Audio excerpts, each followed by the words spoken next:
seems a little bit perplexed by that. I think a number of us in the studio are as well. Was it harsh? Well, you make up your own mind, really, on that one. He mentioned Marcus Rashford there, Jose Mourinho, Shay. What about his performance? What about the energy that he brings to Manchester United? Yeah, I mean, he's a phenomenal player. He's not 20 the next month. I think he's joint teenage scorer with Wayne Rooney at Manchester United.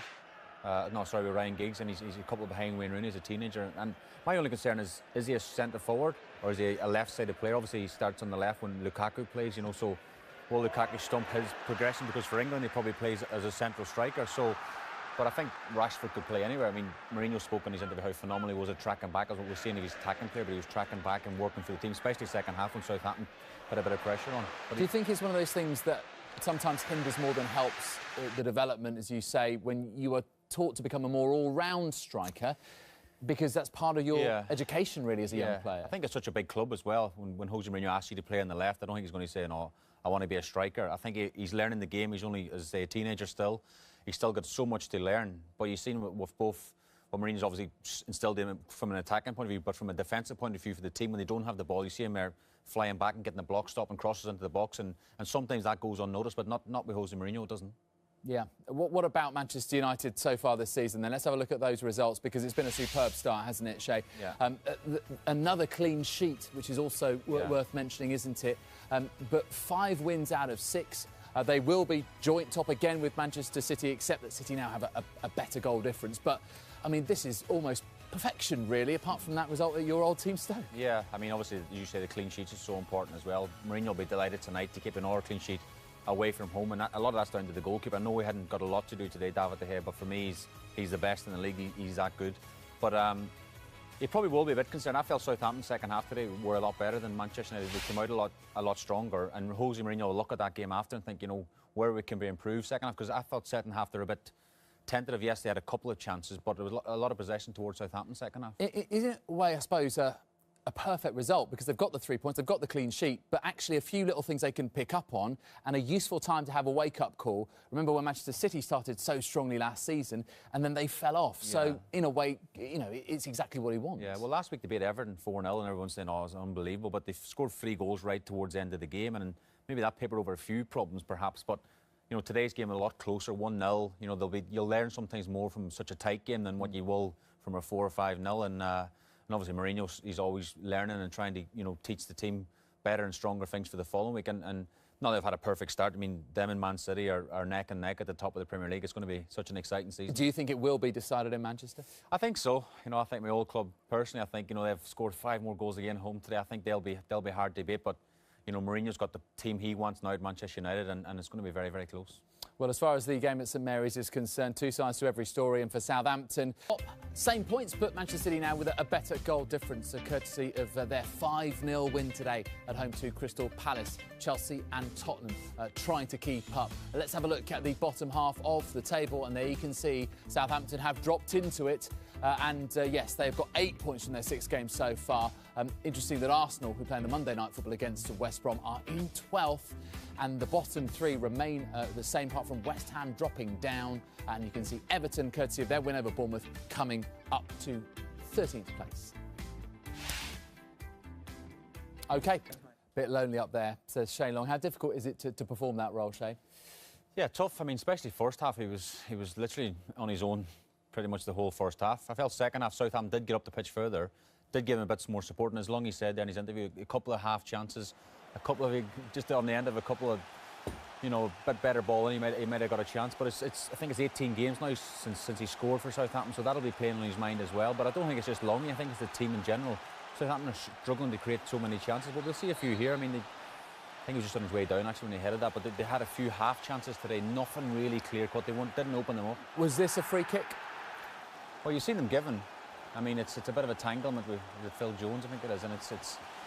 I tell you what, you've seen them given, and then there's a decision to make. Was it inside the box, outside the box? Is it a red card? It's very clumsy. In fact, when you see it back, it could have got. And that could have changed the game, couldn't it? And Southampton, as you say, Shay, they did get a little bit closer to goal.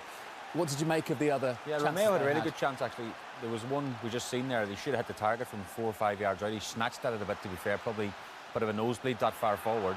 And he's had another good chance from a corner as well, which Fellaini's cleared off the line. So I think Southampton, as Long he said in his interview, they'll be encouraged by how they play, especially second half. You know, they put Man United on the back foot. There's the chance I was talking about. Romeo again in the header and Fellaini's cleared off the line. So I think they'll take a lot of positives from the game. And Man United limited them second half to very few chances. OK, Nathan Redmond there at the end. Philosophical Mauricio Pellegrino there after full time. What do you make of his impact at Southampton, if he's had any impact really, Shay? Well, it's obviously early days in his career in the Premier League. Of course, he'll be trying to find the league out as well. But I think, as I said before, he'll take a lot of encouragement today. I felt Southampton second half showed a lot of positive signs.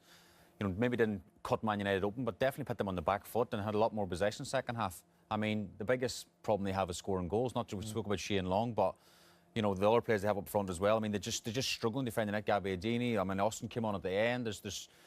But they're not creating that many chances, and that's not just today. That's in general. The lack of goals will be a big concern for him. And we'll detail that a little bit more fully in a moment. Let's just have a look at Southampton's results so far.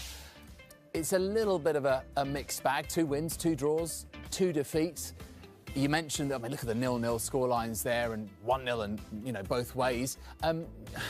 Is this a concern for Southampton? Are they a team that you would worry about unless things start to improve? They get a little bit of consistency? Yeah, I don't worry for them. I think they've got enough to be, you know, safe mid-table probably in the Premier League. I don't think there'll be any relegation dogfight. But the concern, as I say, is scoring goals. You know, if you're conceding and not scoring, then obviously it's not going to be very wealthy. But I think it's, as I say, he's only finding his feet in this Premier League as well. And, you know, hopefully that won't go against him. Of course, I think he'll improve into the job and get better, of course. But, yeah, the concern for the whole team, not just the strikers, but the whole team, they have to create more and obviously get more goals. And, in fact, in terms of not scoring, it is a real problem.